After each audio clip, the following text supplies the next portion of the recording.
Good morning everyone. Current affairs की series में 12 सितंबर पे पहुंच चुके हैं और आज के इंपॉर्टेंट एरियाज को डिस्कस करेंगे। This is brief introduction about me. My name is Prince Luthra, all India rank 577 from UPSC CSC 2014 batch. आज 10 नए एरियाज को हम डिस्कस करने वाले हैं और उससे पहले आपको अपना टारगेट जो सेट करना है। कट ऑफ जो रखी गई है वो 6 मार्क्स की रखी गई है और यहाँ पर आप कोशिश करिएगा कि नीचे के ब्रैकेट से ऊपर के ब्रैकेट्स में आने के लिए, मतलब स्टूडेंट कैटेगरी में है तो aspirant, serious aspirant, topper category को टारगेट करिएगा।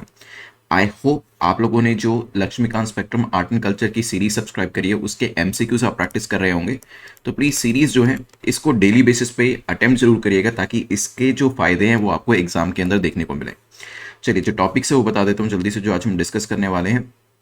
पीएम श्री योजना के बारे में जानेंगे, इन्फ्लेटेबल एरोडायनामिक डेसलरेटर के बारे में डिस्कशन करेंगे, इंडिया के एक्सटर्नल डेट के बारे में जानेंगे, अमिताभ रॉय कमेटी किसके ऊपर बनाई गई है इसके बारे में जानेंगे, सेडिशन लॉ को डिस्कस करते हुए creative economy, prison, Indus valley, India's economy और फाइनली स्टार्टअप इकोसिस्टम को लेकर एक एक क्वेश्चन हमारा रहने वाला है आज के लेक्चर के अंदर। शुरुआत करेंगे अब यहाँ से पीएम श्री योजना को लेकर। क्या है ये? प्रधानमंत्री स्कूल फॉर राइजिंग इंडिया योजना। अब ये पीएम श्री योजना जो है इसको लेकर पूछा गया है कि बताएं कौन सी स्टेटमेंट आपकी इनकरेक्ट है, कौन सा कथन आपका गलत है। क्या ये कोई सेंट्रल सेक्टर स्कीम है? Central sector centrally sponsored, I hope आपको डिफरेंस पता होगा।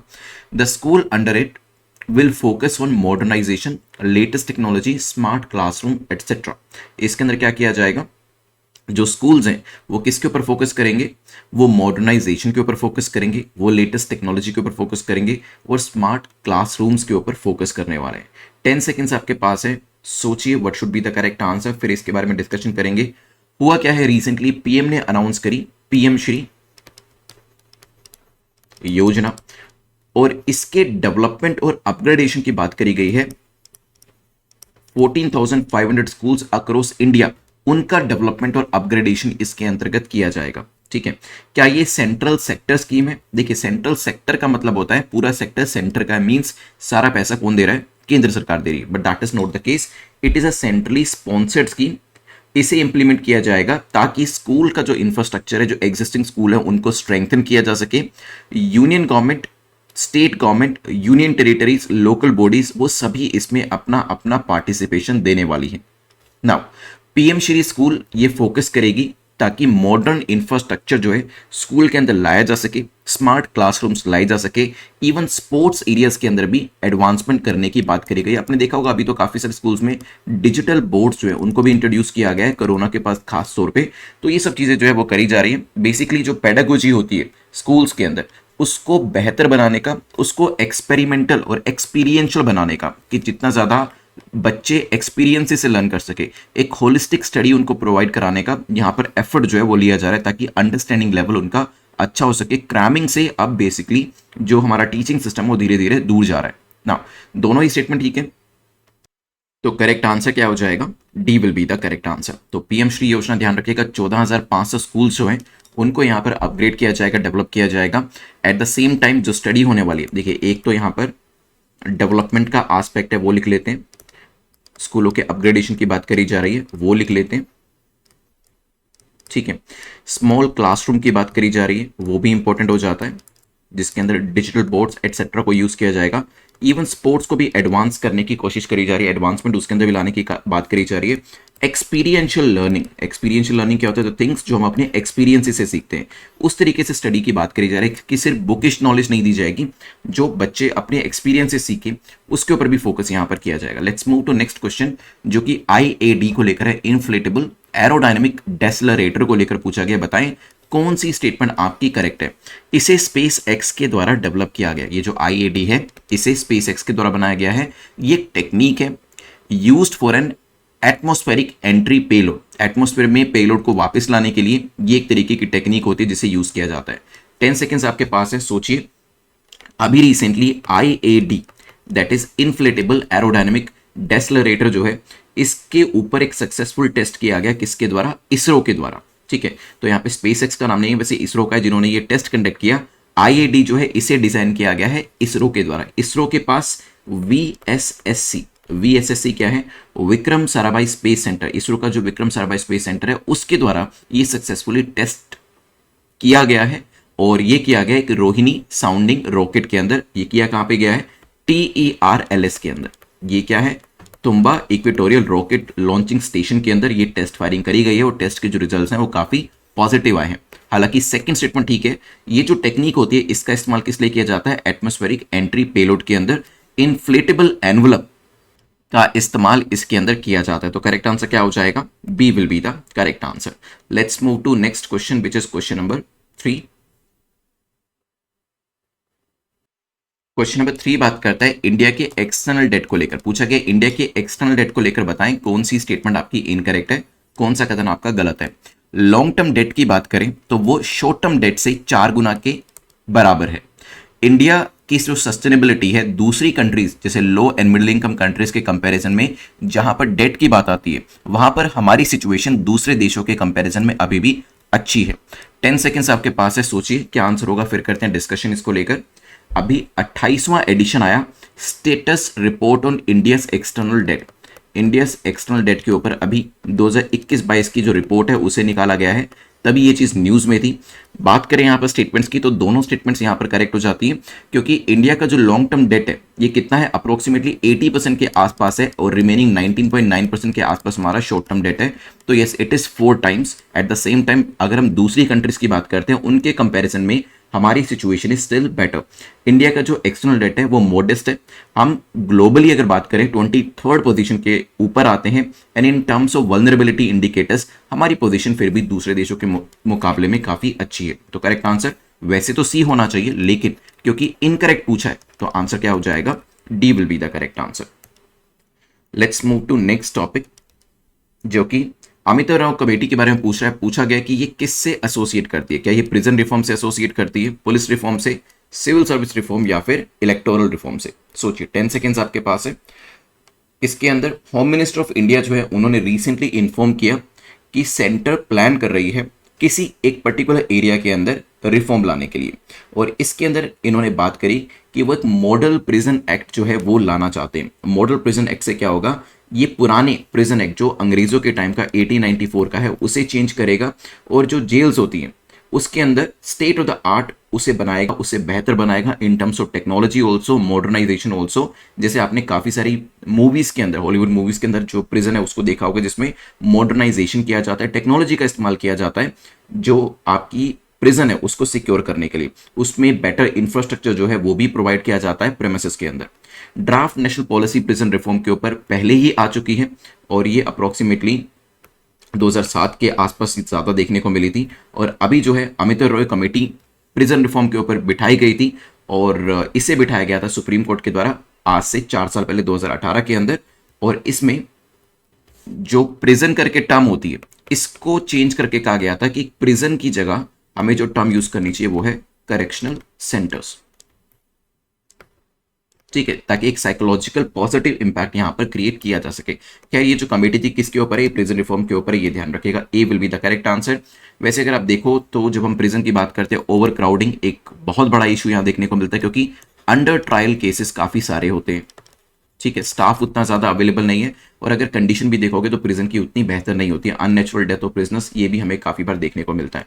Let's move to next question जो कि सेडिशन लॉ को लेकर है। पूछा कि सेडिशन लॉ को लेकर बताएं कौन सी स्टेटमेंट आपकी करेक्ट है, कौन सा कथन आपका सही है। जो सेडिशन एक्ट है इसके अंदर जो एक्ट किया जाता है ये ओरली भी हो सकता है या फिर राइटिंग में भी हो सकता है। लो कन्विक्शन रेट हमें देखने को मिलती है सेडिशन लॉ के केस में। मिसयूज किया जाता है इसे गवर्नमेंट के द्वारा ताकि कुछ वॉइसेस को साइलेंस किया जा सके। 10 सेकेंड्स आपके पास है, सोचिए फिर करते हैं डिस्कशन इसको लेकर। What should be the correct answer. NCRB का भी डेटा आया था, नेशनल क्राइम रिकॉर्ड ब्यूरो का डेटा था। इन्होंने क्राइम इन इंडिया रिपोर्ट जो थी इसके हिसाब से नंबर ऑफ सेडिशन केसेस जो रजिस्टर किए गए, बताया गया कि 2021 के अंदर ये नंबर के अंदर इंप्रूवमेंट हुआ है, मतलब नंबर यहां पर बढ़ा है। 2021 में सेडिशन केसेस जो थे, सेडिशन चार्जेस जो थे वो ज्यादा लोगों के ऊपर लगाए गए।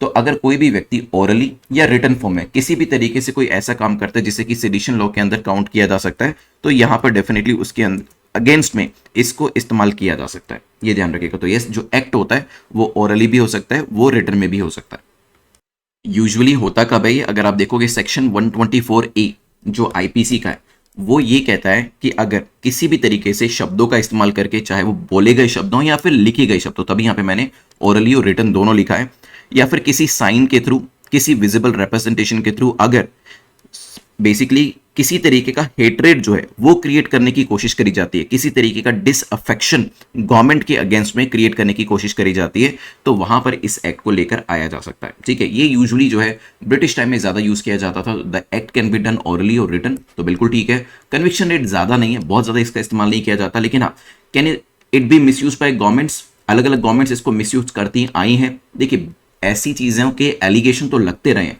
और न्यूज़पेपर में आप देखोगे आज से 10 साल पहले भी, इवन आज के टाइम पर भी अलग अलग गवर्नमेंट्स के ऊपर, चाहे गवर्नमेंट एक्स हो, वाई हो या जेड हो, उनके ऊपर इस चीज़ के एक्यूजेशन लगे हैं कि उन्होंने इन एक्ट्स का मिसयूज किया है ताकि कुछ आवाज़ों को दबाया जा सके। तो करेक्ट आंसर क्या हो जाएगा? D will be the correct answer.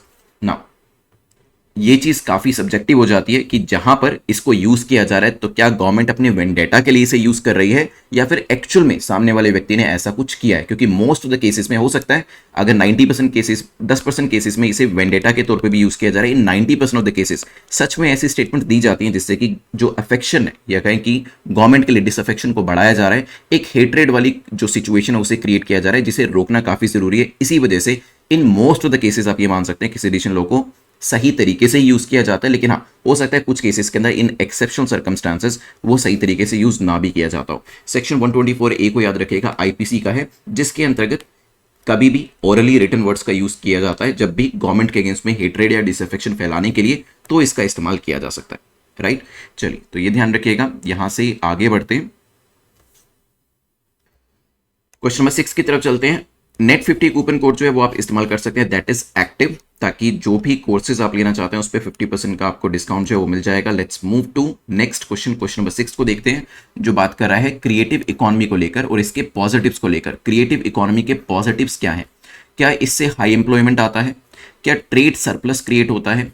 क्या ये इनोवेशन एंड डाइवर्सिफिकेशन को स्टिमुलेट करता है? सोचिए, 10 सेकेंड्स आपके पास है, इनमें से क्या क्या चीजें क्रिएटिव इकोनॉमी के द्वारा करी जाती है। Recently as per the report of creative economy of India accounted for 121 billion of exports in 2019। यहां पे बताया गया कि हमारी क्रिएटिव इकोनॉमी की वजह से हमने 121 बिलियन का एक्सपोर्ट किया है 2019 के अंदर। अगर हम क्रिएटिव इकोनॉमी की बात करते हैं तो यस, इससे हाई एम्प्लॉयमेंट भी जनरेट होता है, ट्रेड सरप्लस आता है जैसे कि हमने इस एग्जाम्पल में देखा, और ये इनोवेशन को भी प्रमोट करता है। इनोवेशन को प्रमोट करता है तभी तो एक्सपोर्ट होता है, क्योंकि जितना आप इनोवेट करोगे उतना आपका एक्सपोर्ट भी बढ़ता चला जाएगा। Now as per UNCTAD, UN commission on trade and development, जो क्रिएटिव इकोनॉमी है एक एमर्जिंग कॉन्सेप्ट है जो कि किससे डील करता है, जिसमें क्रिएटिविटी की बात करी जाती है, कल्चर की बात करी जाती है, इकोनॉमिक्स की बात करी जाती है, टेक्नोलॉजी की बात करी जाती है। बेसिकली जो प्रॉब्लम्स है उसको किस तरीके से हम क्रिएटिव सॉल्यूशन प्रोवाइड कर सकते हैं उसकी बात यहां पर करी जाती है। यहां पर इकोनॉमी जो है वो इनोवेशन और डाइवर्सिफिकेशन को भी सपोर्ट करती है।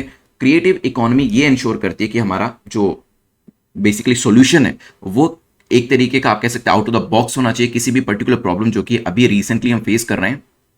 अगर मुझे एक लाइन में क्रिएटिव इकोनॉमी को एक्सप्लेन करना हो तो it is basically a knowledge based economy. Creative economy क्या है? एक ऐसी इकोनॉमी जो कि नॉलेज बेस्ड इकोनॉमी है, क्योंकि अगर कोई इकोनॉमी नॉलेज बेस्ड होगी, क्रिएटिव होगी, तो वो जो भी प्रॉब्लम्स हैं, चाहे वो इंडस्ट्री के अंदर बात करें, सोसाइटी के अंदर बात करें, तो उसके यूनिक सॉल्यूशन जो है वो यहां पर प्रोवाइड किए जा सकेंगे। तो यहां पे करेक्ट आंसर क्या हो जाएगा? D will be the correct answer. चलिए देखिए, क्रिएटिव इकोनॉमी के कंपोनेंट्स कितने सारे हैं। इसमें टेक्नोलॉजी भी आ जाती है, विजुअल आर्ट एंड डिजाइनिंग भी आ जाता है, इसमें कल्चरल प्रिजर्वेशन भी रहती है, इसमें फूड एंड एग्रीकल्चर का कंपोनेंट भी आ जाता है, आर्ट्स भी आ जाती है, परफॉर्मिंग आर्ट्स भी आ जाती है। So many factors are there.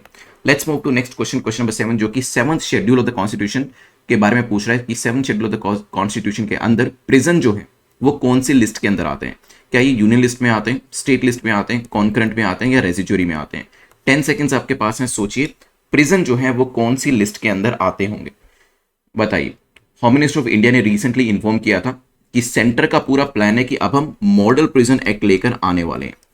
क्या लेकर आने वाले हैं? Model prison act. जैसे अभी पीछे बताया था हमने अमिताभ रॉय कमेटी के बारे में कि प्रिजन जो है इन्हें करेक्शनल सेंटर्स कहा जाएगा, और यहां पर और क्या किया जाने वाला है, यहां पर infrastructure and technological advancement modernisation जो है वो प्रिजन का किया जाएगा। So does it come under union list? No, it does not come under union list, it comes under state list. Prison जो है एक स्टेट सब्जेक्ट है। मैनेजमेंट एडमिनिस्ट्रेशन जो प्रिजन का किया जाता है, ये प्रिजन एक्ट 1894 का जो है अंग्रेजों के टाइम का, उसके हिसाब से किया जाता है, और हर स्टेट का अपना एक प्रिजन मैनुअल भी होता है। हर स्टेट का एक प्रिजन मैनुअल भी होता है। हर स्टेट गवर्नमेंट उसमें कुछ कुछ चेंजेस हो सकते हैं। प्रिजन एक्ट जो 1894 का है, it is mostly based on deterrent principle, क्योंकि पुराना है, कलोनियल टाइम का है, तो उसमें सजा कैसे दी जानी है या फिर जो भी ब्रिटिश पॉलिसीज है वो ज्यादा रिफ्लेक्ट करती है। लेकिन अभी आजादी के 75 ईयर्स हम कंप्लीट कर चुके हैं, तो यहाँ पर कुछ चेंजेस जो हैं वो इसके अंदर होने चाहिए। वो कलोनियल माइंडसेट और कलोनियल जो लॉज हैं वो कहीं ना कहीं हटने चाहिए। इसी की वजह से यहाँ पर एक बार एडवांसमेंट इसका किया जा रहा है।